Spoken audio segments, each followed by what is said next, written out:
Aujourd'hui, dans Enquête exclusive, nous avons trouvé l'adresse. L'adresse du sorcier ultime qui vous fera gagner pour pouvoir pourrir tous vos potes sur circuit et sur route. On va voir s'il répond. J'arrive devant la grotte. Ça y est, c'est la bonne grotte. Le premier indice, un RS 662 pistes. C'est pas mal, je pense que c'est là. Je vais tenter ma chance. Vais-je avoir les informations que je souhaite? Comment pourrir tous mes potes sur route et sur piste? Vieux sorcier, ouvre-nous ta grotte, donne-nous tes secrets. C'est qui? Vieux sorcier, c'est Eclatoum. On veut savoir, tout le monde veut savoir. C'est quoi Eclatoum? Eclatoum, c'est nous. On veut savoir comment qu'on peut pourrir les potes sur route et sur piste. T'as de l'argent? Ouais, un peu. Allez, vas-y, rentre. Un peu. Oh!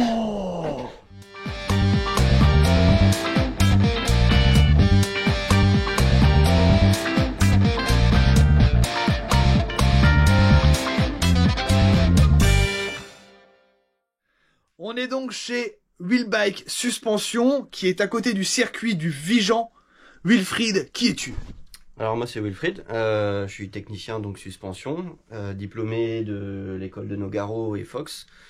Il y a les diplômes, hein. Ça n'a pas été acheté sur AliExpress, hein. C'est des vrais de vrais. Voilà, donc en fait mon métier consiste à d'une part faire l'entretien de tout ce qui est suspension sur les différents véhicules 2, 3 et 4 roues, donc quad, moto, tricycle. Et la majeure partie de mon boulot aussi c'est de faire de la préparation suspension pour améliorer les performances des motos et rouler en toute sécurité aussi. Voilà, donc que ce soit de la suspension d'origine, on peut la préparer, mais également des éléments comme Öhlins, c'est ce que tu me disais, les éléments Öhlins sont très bien faits, mais il faut l'adapter à votre moto, à votre poids, à votre utilisation, et tout ça, c'est un préparateur suspension qui va le faire. Vous avez beau avoir la meilleure suspension possible, il faut l'adapter et il faut la préparer quand même. Donc là, on voit dans l'atelier de la très belle pièce. Voilà, beaucoup d'italiennes, parce que bon, t'as beaucoup de qualités, mais t'as aussi des défauts, t'aimes bien les italiennes. Voilà, italienne par ici, qu'on a vu juste avant, cette petite 660. Voilà. Tu aimes le Rotax? Oui, les italiennes, hein, tout ce qui est italien. Après, je fais de la japonaise, hein, rassurez-vous. Ah. Moi, ce qui m'intéresse, c'est la performance. On est donc dans ton antre, dans ton chez-toi, mais alors extrêmement bien équipé le chez-soi. Parce que ça, c'est des choses que vous ne trouverez pas, ou alors extrêmement rarement, en atelier, que ça soit un concessionnaire ou le meilleur équipé. Je pense pas qu'on ait autant de préparation, ils changent les joints spi, les choses comme ça, mais ça on n'aura pas. Donc par exemple, cette presse, pour le tarage des ressorts. Voilà, c'est ça, ça permet de savoir la force des ressorts, donc aussi bien dans les fourches que les amortisseurs. Voilà, là on a un nombre incalculable d'huile, c'est un point sur lequel on va revenir tout à l'heure. Entre les valeurs commerciales et les valeurs techniques, il y a des écarts incroyables entre les marques, donc ne vous fiez pas forcément à ce que vous voyez en valeur commerciale. Voilà, là tu as la machine à purge, donc c'est pour purger les amortisseurs et puis les cartouches pressurisées dans les fourches. Voilà, ça c'est pareil, c'est des choses qui ne sont jamais faites en concession parce que c'est un appareil qui ça vaut quand même très cher et voilà, c'est pas forcément un équipement que les ateliers veulent investir. Il y a un autre appareil qui vaut très cher que tu as, tu nous montres ça? Allez. On est donc dans l'arrière avec la machine. Voilà. Regardez ce crash tester, on vous le montrera en action tout à l'heure. Voilà, ça c'est le banc qui me permet de tester les hydrauliques, les suspensions. Et voilà, donc là c'est un vrai banc de suspension. Donc là, vous le verrez tout à l'heure, la différence du avant-après, parce que je pense qu'on va pouvoir peut-être même les mesurer déjà avant comme elles sont, celles qu'on récupère. Je fais toujours mesure avant-après. Qui n'ont, à mon avis, enfin si, ils ont été entretenus, parce qu'il y a normalement des ressorts hyper pro dedans, mais on va voir un petit peu ce que ça donne, mais ça avait pas l'air tout neuf. Ouais. La machine de test sera pour une première vidéo, parce que vous le retrouverez régulièrement sur nos vidéos, sur notre projet Hayabusa Turbo, où on fera également une comparaison suspension d'origine de Gen 3 qu'on adapte de dessus sur la Gen 1, et après une préparation, donc on verra le avant-après, la différence de comportement et notre ressenti justement, voir si on voit vraiment la différence. J'ai pas vraiment de doute là-dessus. Et donc là, pour le test, je ramène les suspensions de mon 1100 GSX-R. Je vous montre une petite photo pour que vous voyez à quoi ça ressemble pour ceux qui ne voient pas. De 94, donc c'est un water. Et on a des suspensions qui sont pas en forme. En l'occurrence, le chrome, là, voilà, qui est complètement parti, complètement bouffé. C'est la maladie de ces GSX-R. Hein. C'est pareil sur l'autre, c'est même pire sur l'autre. Voilà, vous le voyez. Le chrome s'enlève, ça rouille.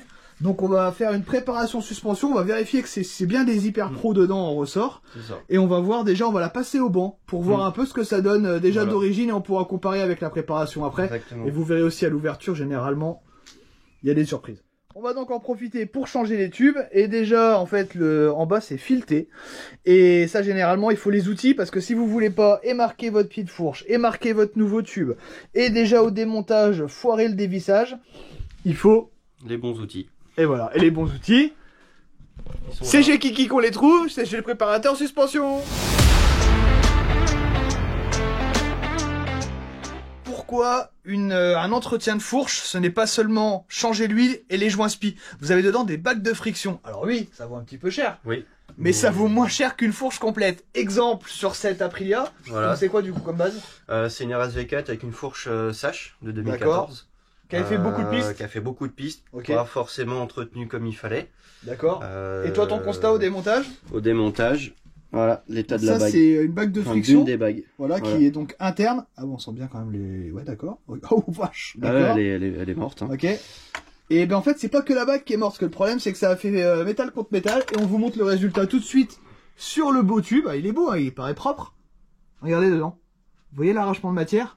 Donc là, le problème, c'est que si on change les bagues, ça va pas changer grand chose. Non. Là, le fond est mort. Ça va même bouffer tout de suite la bague neuve. Voilà, donc en fait, voilà, votre bague neuve, c'est pas la peine de la changer. Ça va tout arracher. Et donc du coup, il a été obligé de racheter une fourche de casse. Voilà, puis la fourche, elle fonctionnera avec du jeu, donc c'est pas bon. Une fourche, il doit y avoir 0 jeu dans les tubes, quoi. Voilà, donc en fait, voilà, c'est pas que changement des joints spi, on entend toujours joints spi, et on ne parlera même pas de l'amortisseur arrière qui est tout le temps négligé, ou de l'amortisseur de direction. Vous allez voir sur le GSX R 1100, donc une moto de 94, les petits soucis qu'on a sur l'amortisseur de direction. J'ai dit, je vais lui amener en même temps, on va voir un petit peu ce que ça donne. Donc le résultat va apparemment ne pas être terrible. On va voir ça, ce que ça donne exactement après le cycle.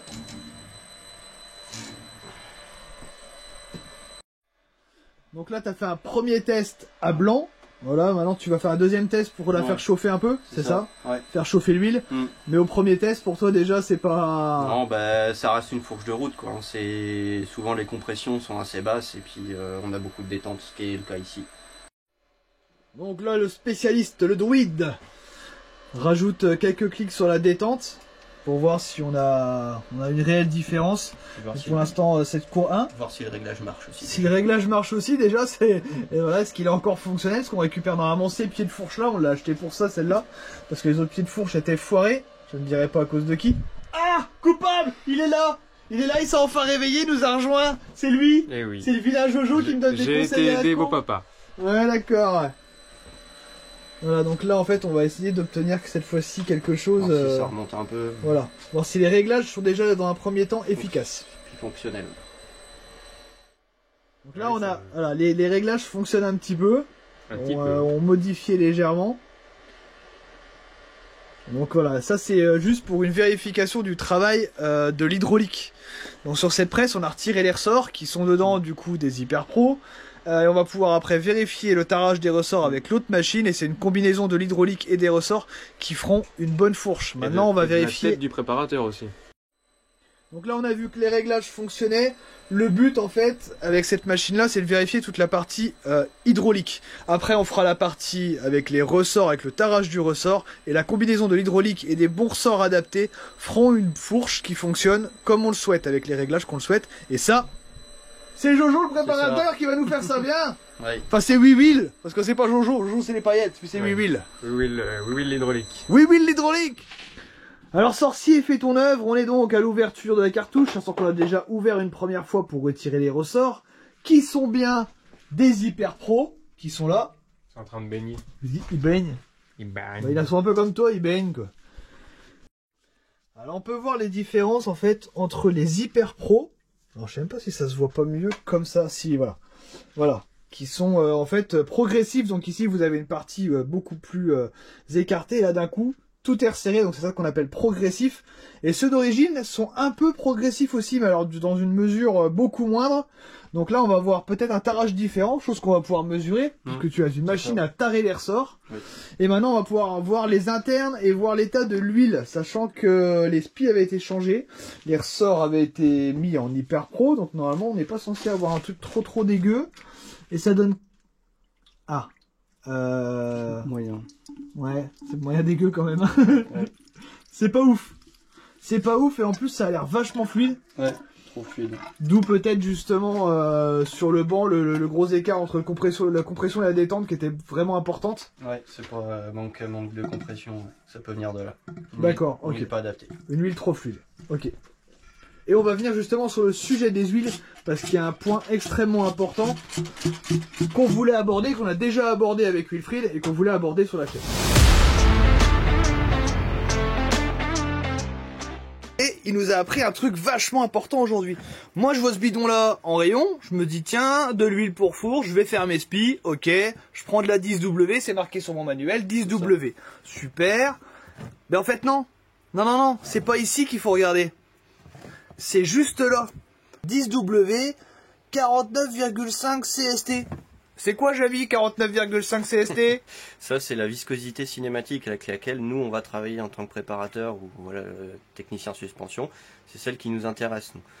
L'autre appellation, 10W, 5W, ça, c'est on va dire, c'est plus commercial.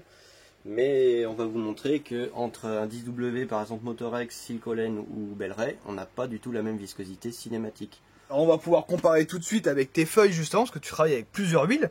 On va pouvoir comparer. Donc là, la Motorex, 10W, 49,5 CST. On regarde ici sur la Silcolene, 47,4. On est déjà pas sur le même chiffre. On va regarder également sur l'huile la Bel-Ray qui est juste là.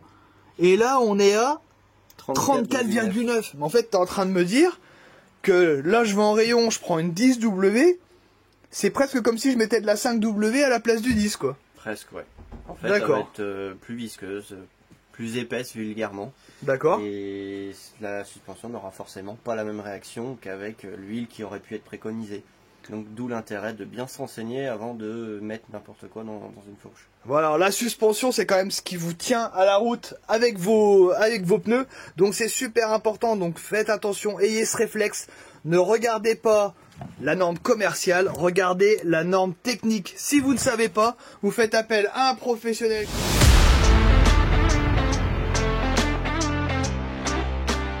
Donc au niveau des bagues des internes, eh ben dedans celle-là, donc elle est marquée. Ouais, elles sont à peu près toutes marquées. Voilà. Du coup, dans tous les cas, c'est à changer. Et là, celle-là, ben, celle-là c'est pareil. Il y a des bouts en fait de l'intérieur du fourreau qui sont dedans. Alors on a regardé les fourreaux de la vie de Wilfried, c'est utilisable sur route. Ouais. Les marques sont légères. C'est léger, ça va pas gêner le fonctionnement. Voilà. Par contre, sur piste, ça aurait été peut-être déjà un peu plus délicat. Un peu plus problématique. Ouais. Parce que là où sont en fait les réglages sont plus exigeants sur piste que sur route. Les contraintes sont beaucoup plus fortes. Ok. Donc là, en l'occurrence, voilà, le problème des motos anciennes, c'est pas juste des joints spies à changer et c'est pas grave parce que ça fuit. Si ça fuit depuis un moment, c'est peut-être que ça n'a pas été entretenu et que les bagues de friction qui sont extrêmement importantes dedans, en plus des systèmes de clapet, etc., voilà, sont pas en bon état et vont entraîner des dégâts plus importants. Tu nous expliquais que sur les fourches Öhlins, les bagues qu'on peut voir, donc les bagues extérieures comme ça, sont en fait dans le fourreau, ce qui en fait fait que les fourreaux ne peuvent jamais être abîmés. C'est les bagues qui vont s'abîmer. Oui. C'est les bagues ou le tube qui seront abîmés, mais pas le fourreau extérieur. Voilà, donc du coup voilà pourquoi une fourche Öhlins est, voilà, c'est pas donné, ça a un certain prix, mais c'est justifié. Derrière, quelqu'un qui veut garder une bécane très longtemps, il peut investir dans du Öhlins.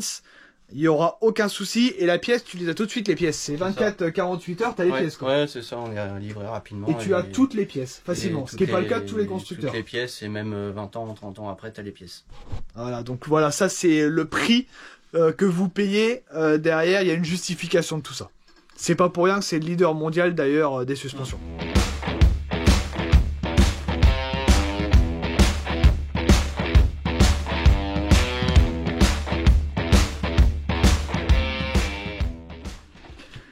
Donc là, après avoir chauffé, quand nous avons beaucoup de chance, ce qui n'est pas forcément notre cas, on vous expliquera peut-être plus tard dans la vidéo pourquoi. S'il a le brûlé le GEX, c'est qu'il ne m'aura pas expliqué. Voilà. Si le GSXR est brûlé, c'est que on n'a pas de remède. Sinon, on a une solution. Bref, donc sur ce deuxième tube, en tout cas, il est venu plutôt pas mal. Ce qui va nous permettre de vous montrer la préparation sur une première journée. On fera le deuxième tube une autre journée. On va vous montrer pourquoi quand on sera un peu plus détendu. Voilà, on pensera... Oh là là là, je viens de comprendre pourquoi l'autre a été très compliqué à retirer. Je vous montre tout de suite. Tout rouillé. Voilà, donc ça c'est un filetage complètement rouillé, ce qui a fait qu'en fait le deuxième, on n'arrive même pas à le démonter. C'est-à-dire que là, avec l'outil spécifique, avec une barre, en le perçant et en mettant une grande barre à mine dedans à l'intérieur, on n'arrive même pas à démonter le deuxième. Dodo, ton expression par rapport à ça, faciale, fais-nous une expression faciale qui résume. Ah voilà. Eh ben c'est exactement ça. Donc là on a la chance de pouvoir faire celui-là et on va vous montrer. Oh la vache, c'est encore pire que je pensais. Ah, c'est vraiment dégueulasse. Remontre un peu le bas du... Non mais regardez. Voilà pourquoi des fois vous êtes obligé de changer la fourche complète.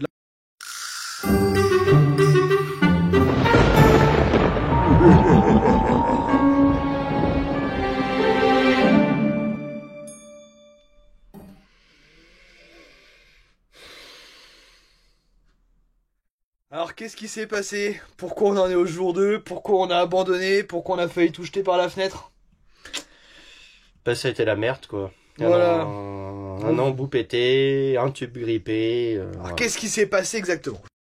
Nous avons voulu sur cette fourche retirer la vis de blocage qui vient ici sur le filetage pour retirer donc le tube et récupérer le pied de fourche. On a utilisé un embout de la marque Beta qui, comme vous pouvez le voir, eh ben il a pété dedans en fait, il s'est torsadé, il s'est éclaté dedans. Donc les embouts de la marque Beta, on en pense quoi? Là je suis pas content. C'est le deuxième que je pète de cette taille là et j'ai même pas mis on a même pas mis de couple hein, à peine forcé, il a pété net. On a perdu combien de temps? 2-3 heures. Voilà, ça nous a foiré la journée, d'où la deuxième journée. On va essayer de récupérer les anciens pieds de fourche. On vous montre ça. D'où l'importance d'avoir des bons outils. Là où vous dites, ouais, j'ai du Magnusson, il me rembourse mes outils direct, ou il me les échange direct. Ouais, sauf que nous, en fait, on a foiré un pied de fourche. On a perdu du temps, une après-midi. Donc, qu'est-ce que j'ai fait pour me faire pardonner? Alors en cadeau, je vais acheter des embouts de qualité, des embouts qui ne pètent pas. Vous pouvez même avoir des embouts qui vont être diamantés. Également une gamme d'embouts qui est prévue, donc la Impactor pour les visseuses. C'est utilisé également en milieu pro. Les usines connaissent généralement la marque. Il faut également beaucoup de dynamométriques. Donc c'est la marque Veratol. Tools Rebel.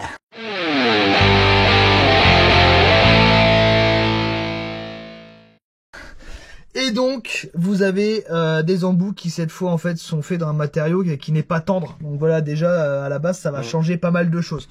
On reviendra dessus, on a un représentant qui est venu à la maison, la vidéo est peut-être sortie avant, sortira peut-être après celle-là. Mais en tout cas, on va pouvoir essayer ces outils et on va également, comme là, hein, c'est acheté avec nos petits sous. J'ai voulu faire plaisir à Wilfried comme il a pété les embouts pour nous et il perd encore une journée de plus pour nous aider pour les fourches. Donc je vais racheter ce petit kit d'embouts. On revient là-dessus très vite et vous retrouverez les outils régulièrement dans nos vidéos parce que j'en ai marre d'avoir des outils pourris. Mais Caestol, ça a fait le même problème. Les outils ont soit cassé net avec une paille dedans, soit vrillé.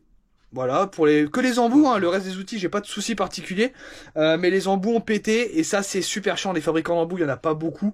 En fait, faut savoir réellement, tout est sous-traité. Et ben Vera en fait ne sous-traite pas. Tout est fait dans une usine, tous les outils Vera sont faits dans une seule usine. On y revient bientôt, on retourne à la fourche, c'est parti.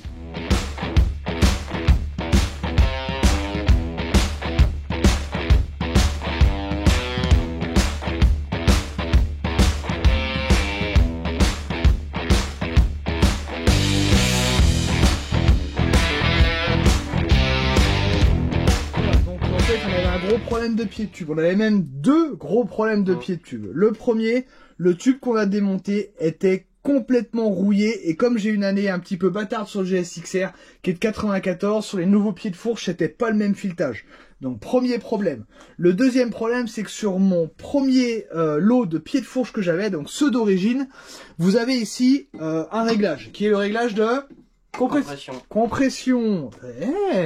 Et c'est un vrai. Je voulais essayer de le piéger, voir si c'était un vrai préparateur. Il est très très fort. Donc, ici en fait, vous avez une bille qui vient avec un ressort et normalement vous avez une sorte de goupille guide qui vient dedans et qui est fermée au bout. On a voulu démonter avec Dodo et il s'est avéré qu'on a abîmé cette vis là, donc c'était déjà pas en grande forme, mais on l'a fini. Du coup, on a extrait des autres pieds de fourche cette vis là. Ici, le Wilfried ici présent nous a fait un reperçage, un taraudage. On a pris des vis que nous avons coupées à la bonne longueur, dans lequel nous avons percé un logement pour remettre le ressort et la bille. Merci, Manzeltorf nous a sauvé une fourche. Et c'est démontable maintenant. Et en plus, maintenant, c'est démontable, parce que d'origine, en fait, c'est fait exprès, c'est pour pas que ça soit démontable, sauf que là, vous avez des joints, et on a bien fait, parce qu'on avait des joints spi, joints toriques, pardon, qui étaient abîmés. Voilà. Allez, c'est parti pour la suite, parce qu'à un moment, faudra vraiment faire la préparation de fourche. On va vous expliquer ce qu'on va pouvoir faire, et ce qu'il est possible de faire sur des cartouches d'origine. On est sur une moto des années 90, et Wilfried va nous montrer que ça se voit sur plusieurs points, et on pourra pas faire de miracle non plus. Alors, dis-nous. Bah là, en fait, on est sur des cartouches, ce qu'on appelle ouvertes, donc il y a des trous de fuite ici. D'accord. C'est ce qu'il y a de plus commun. Hein. Ici, par contre, voilà, on est vraiment sur des cartouches bas de gamme. Hein, mais bon, voilà, vu l'année de la moto, c'est logique. Donc, on est sur de l'acier. Alors aujourd'hui, on va être sur de l'aluminium. Donc ça, c'est lourd. Ça, c'est très lourd. On n'est plus sur du jeu là. On est sur un un jeu magistral. Et le problème, c'est que ça, on peut pas trop les préparer puisque c'est pas des cartouches étanches. C'est aussi pour ça que sur le marché, on a des cartouches qui coûtent cher. D'accord. Après, on monte à... Olin, Sandreani, on a plusieurs marques. Mupo également, ok. Mupo, voilà. La différence, c'est que voilà, sur une cartouche d'origine, on va avoir beaucoup de jeux au niveau de la tige, au niveau du guidage. D'accord. Et ce jeu va créer des fuites internes, ce qui fait que si on prépare au niveau de la compression ou de la détente, qu'on donne plus de force, automatiquement, on va avoir des grosses pertes par cette zone qui n'est pas du tout étanche et mal guidée. Donc au final, on va pas pouvoir faire ce qu'on veut, on va avoir des courbes pas jolies, et voilà, ça n'a pas d'intérêt vraiment à préparer ce genre de cartouche là. Le problème, c'est qu'on peut pas mettre beaucoup de contraintes sur une cartouche qui a énormément de jeux. Plus vous allez mettre de contraintes, plus le jeu en fait va foirer complètement votre préparation. Donc là, on pourra pas faire grand chose, on va se contenter de jouer sur l'hydraulique, donc sur l'huile qui est dans la cartouche, et également sur les ressorts, les ressorts progressifs Hyper Pro qu'on a pu récupérer sur l'autre cartouche. Ça va amener de la progressivité et du confort à la progressivité, moto, voilà. Confort, et l'huile également, la qualité d'huile est extrêmement importante, on est d'accord.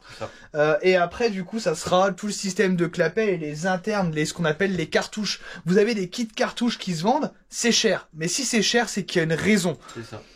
On pourra vous le faire voir dans une autre vidéo parce qu'on a une autre moto qui est en préparation, d'ailleurs, vous avez l'Hayabusa Turbo, mais on a aussi une GSX-R de 86 sur laquelle on mettra des trains très modernes. Et on pourra vous montrer sur un kit Olins, on va essayer de chercher un kit Olins pour mettre dessus, et là tu pourras nous montrer toute la différence qu'il va y avoir justement entre ce genre de kit, qu'on vous rappellera, on va garder ce qu'on a du doublon, et on pourra comparer avec un kit Olins. Vous allez voir que c'est totalement différent, et le prix est justifié. Les suspensions et le freinage, c'est le début de la préparation sur une moto. Le moteur doit venir après. C'est ça.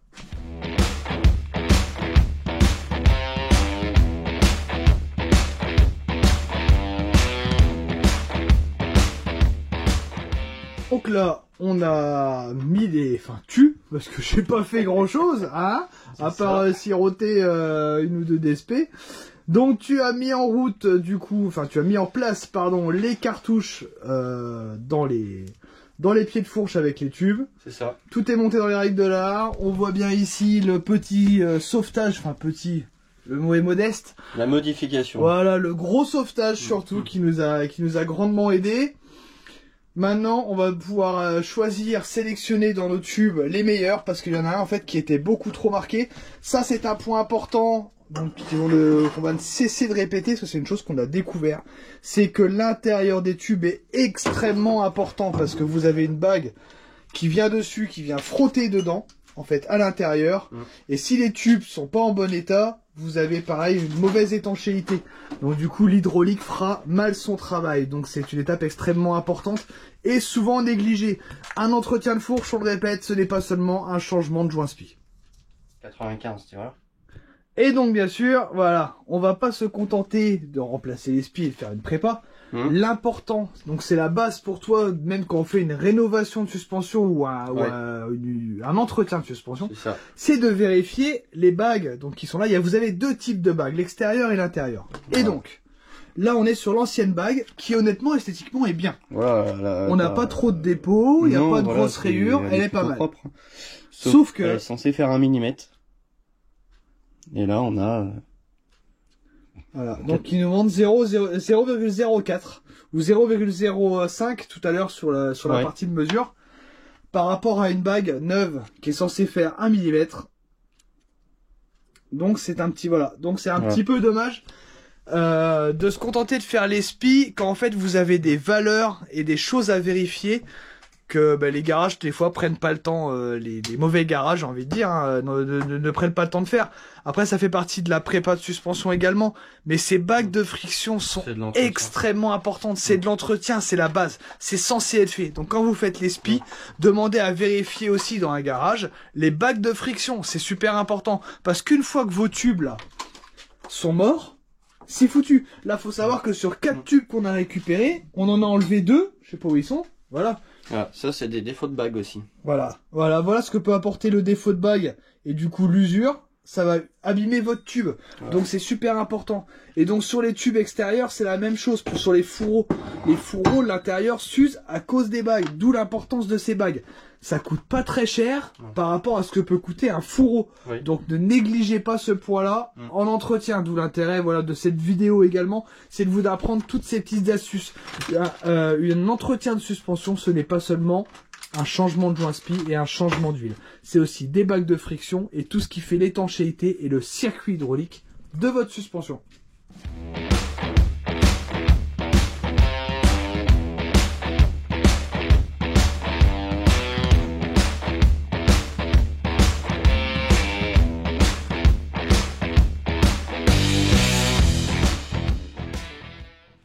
Et donc avec cet appareil, on fait le plein de liquide hydraulique et en fait ça va permettre de choisir la hauteur que l'on souhaite, qui est graduée juste de l'autre côté, et avec la petite pompe d'enlever le surplus. En fait on règle vraiment la hauteur après qu'on veut. Là on va changer un petit peu les valeurs constructeurs pour avoir quelque chose qui a un peu plus de tenue. Mais on ne dira pas quoi. Voilà, on vous dira pas quoi. C'est le secret. C'est un préparateur. Il va pas tout vous dévoiler non plus, tout vous balancer. Voilà, c'est des choses qu'il a étudiées. Il a passé un diplôme pour ça.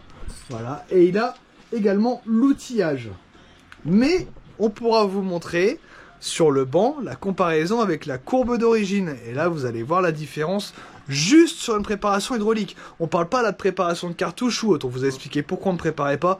Il n'y a pas grand chose à préparer malheureusement sur une cartouche d'origine de ce type. C'est possible sur une cartouche Öhlins d'origine, par exemple des suspensions Öhlins, certaines motos sont déjà montées au Öhlins. Là on peut travailler, là on ne peut pas là-dessus. On parle souvent de butée de fourche, donc la fourche arrive en bas, la fourche arrive pas en bas, jusqu'où va ma fourche? Là avant de les passer au banc, en fait on a donc les ressorts ils sont ici, donc ils sont pas montés dedans. Donc là on a que l'hydraulique, donc là on va pouvoir voir la butée mécanique des suspensions. Donc là vas-y, action, quelle puissance, quelle force. Elle est en bas. Ah, elle est en bas. Et on a 15 mm. On a 15 mm et en extension on est à combien? Ça va nous donner le débattement de la fourche réelle. Et en extension, là on a 110. 110, donc on a 95 de course. C'est ça. Sur la fourche. Donc là vous avez votre course réelle. Donc en fait vous mettiez des rilsans ou autre, votre butée elle est dans toute façon au maximum, elle va être en butée mécanique. Si vous allez plus loin que la butée mécanique, c'est qu'à l'intérieur tout est en train de péter, c'est mort. On est d'accord. Et après vous avez vos ressorts qui viennent donc assister le système hydraulique. Et la butée mécanique dépend du modèle de fourche.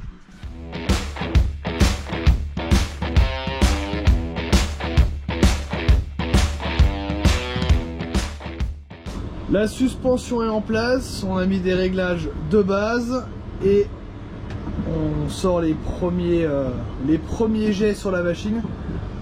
Voir un peu ce que ça donne, on va faire le réglage, enfin tu vas faire, parce que moi je vais juste regarder comme d'habitude, j'aime bien regarder. Et donc tu vas faire les réglages et voir un peu, on pourra comparer après, avant et après réglage, ce que ça donne. c'était quasiment fermé la compression. Ok. Avec l'ancien truc. Donc et là, là, je en suis fait, vachement c'est là. plus ouvert. C'est le premier jet, là on est en vitesse Voilà. normale. Donc là c'est le premier jet, donc on va pouvoir déjà comparer juste avant réglage, parce que là on Ouais, est bien ouais. avant réglage, juste avec la nouvelle huile, nouvelle bague et réglages de base. Les réglages sont faits, le juge de paix est là, qu'est-ce que ça donne? Explique-nous un petit peu. Ah, c'est des courbes, les courbes sont belles, c'est joli. Ouh, Ouais. c'est beau. Alors qu'est-ce que c'est? Alors, les deux courbes bleu clair et bleu foncé, c'est avant qu'on intervienne sur la fourche. Donc, avec Donc toutes ça, les la vieilles partie haute, c'est la compression, c'est-à-dire Voilà. quand la fourche se comprime. pièces. C'est La ça. partie basse, c'est la détente quand la quand la fourche s'ouvre, se détend. voilà, sur une accélération. Et Mm. là, ça va être sur un freinage. Alors, Donc, ça c'est le premier tir avec les réglages d'origine, voilà. comme elle était. La bleu clair, c'est ça. Donc, c'est les réglages que la moto avait. C'est vachement bien, elle est serrée, non? Donc ça Elle veut est dire que très c'est basse pas en bien. valeur. Voilà, c'est trop bas. Et puis, la courbe plus foncée bleue, ben, on avait voilà, juste laissé 2 clics d'ouvert. Donc essayez de rattraper en fait Voilà. les défauts. Le problème c'est qu'en fait plus la courbe est basse, plus c'est une pompe à vélo. Et là en l'occurrence c'était une vraie pompe à vélo. Il n'y avait aucune tenue Non, de la moto. Là, on peut dire que c'était le ressort clairement qui tenait la moto. Voilà, ça c'est la ligne médiane, c'est le ressort qui devait faire le boulot derrière. Et même Là le- on compare que l'hydraulique, hein, on est d'accord. Oui, Voilà. avec l'hydraulique. Et on peut même dire que le réglage n'était pas très efficace parce que voilà, dans cette zone-là, il n'y avait même pas d'effet avec la vis de réglage. D'accord, oui effectivement. Ouais. Là, on voit, Ouais, on voit ouais. un gros gap, on voit un Ouais, gros gap. ouais. Donc là, en Newton-mètre, donc c'est ce qui fait la force. Là on avait Newton. quasiment rien. Là, non, on était à 14 kg de force. Et actuellement on est à 48, c'est ça de mémoire? Ouais, 48, quasiment 50 si on remet un clic de plus pour être à 2. Là, on est à 3 clics. Ok, donc des gros problèmes de compression. Mm. Les internes jouent énormément. Oui, c'est ça. On est d'accord parce que là en fait ce Ouais, qu'on a ouais. juste fait pour l'instant, on n'a même pas touché à la cartouche. On Non. a juste touché à l'hydraulique et à l'entretien avec des bagues neuves. Ben forcément, Toutes neuves, du coup, ouais. les compressions, tout va Ouais. beaucoup mieux. Les tubes sont neufs également. Bien parce que nettoyer autres tubes les étaient- cartouches. Voilà. Tout nettoyé, tout dégraissé, les bagues de friction, Mm. extrêmement important. Donc là, on est juste sur de la comparaison sur le système hydraulique entre avant et après. Et donc la partie en bas, c'est la partie détente. Détente. Donc on voit que pas toujours pareil, les courbes bleues c'est l'ancienne avant qu'on intervienne. Ouais. Donc là il y a un peu moins d'écart. Et là, on voit quand même qu'il y a des gros gaps hein, Voilà. qui sont encore importants, comme on peut retrouver en haut. C'est ça. Voilà, donc là, en fait, c'est la partie là, c'est basse vitesse, Voilà. moyenne vitesse Et haute vitesse. et haute vitesse. Pour vous donner un petit peu une idée. Voilà.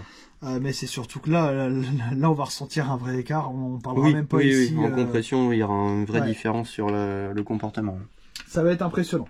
Ça, ce qu'on vous a montré aujourd'hui, c'est la préparation d'une fourche type origine. Et déjà, il y a déjà un changement incroyable pour un coût qui n'est pas si élevé que ça soit en Non. pièces ou autre. Et surtout avec un vrai test sur banc. Ça, si vous Ça. devez l'essayer à chaque fois sur route et dire le réglage là, vous n'avez pas fini. Non. Ça, c'est réel, c'est pas du ressenti. Ouais. C'est des chiffres, c'est les forces. Voilà, Voilà. c'est juste. Le juge de paix, il est là.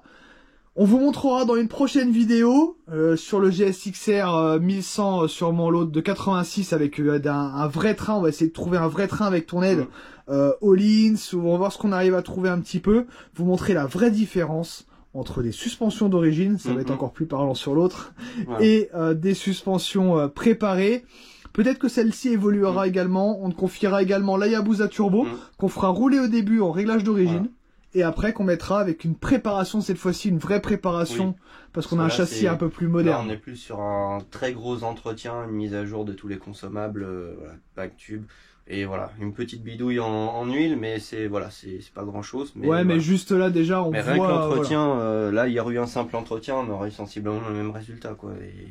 Enfin, un vrai entretien, je parle. Hein. Pas un truc, on change juste de l'huile et roule. Là, on a fait la totale, les tubes, les bagues. Si vous voulez un vrai préparateur suspension, c'est Wheelbike Suspension, il est juste là, à côté du Vigan. Donc c'est le Val de Vienne Moto. C'est ça. Voilà, et là vous aurez une vraie préparation avec du matériel adapté. Là on a parlé que de l'avant, on fera une partie sur l'arrière, écoute, ça serait quand même dommage parce que l'arrière doit être dans le même état que l'avant. Il faut faire la paire. Ça On est un s'entretient petit peu ensemble. d'accord, ça va avec, mais là c'était juste une vidéo pour vous montrer déjà un petit peu l'importance du basique de l'entretien. L'entretien, c'est la base. La moto, elle est tenue à la route par un châssis, donc qui comporte les pneus, et les suspensions, c'est vachement important. Plus après, bien sûr, les bagues et tous les roulements du châssis que vous pouvez avoir, mais en partant du principe que ça, c'est en bon état, ne négligez pas vos suspensions. Les pneus, on met ci, on met ça accroche mieux. Non, la suspension, c'est extrêmement important. À très vite pour la suite, pour l'amortisseur arrière, pour ton travail sur nos autres projets, et peut-être même des vidéos sur tes propres projets à toi. Ouais. On en reparle très vite. Suivez-nous. Si t'es pas abonné et que t'as eu la patience de regarder toute cette vidéo parce que le sujet t'intéresse, tu t'abonnes. Tu vas également jeter un petit coup d'œil au réseau du copain Wilfried, Wheelbike Suspension. Tu vas jeter un petit coup d'œil, tu le suis, bah, tu cliques sur j'aime et il sera très content. Voilà, des gens qui en veulent, des gens qui sont là pour votre passion. N'hésitez pas à les contacter et prenez soin de vos belles. Merci à Wilfried pour son accueil, pour sa sympathie et pour le petit plat qu'il nous a fait ce midi. C'était bon, encore bon. Moi je veux mon rond de serviette avec mon prénom. On se quitte sur un timelapse du coup du remontage des ressorts parce que bien sûr c'est important. Et il y a également le réglage de la précharge des ressorts puisque là on remet les ressorts dedans. Allez, à très bientôt, n'oubliez pas, suivez-nous sur les réseaux sociaux également et on est aussi sur TikTok. Tchou!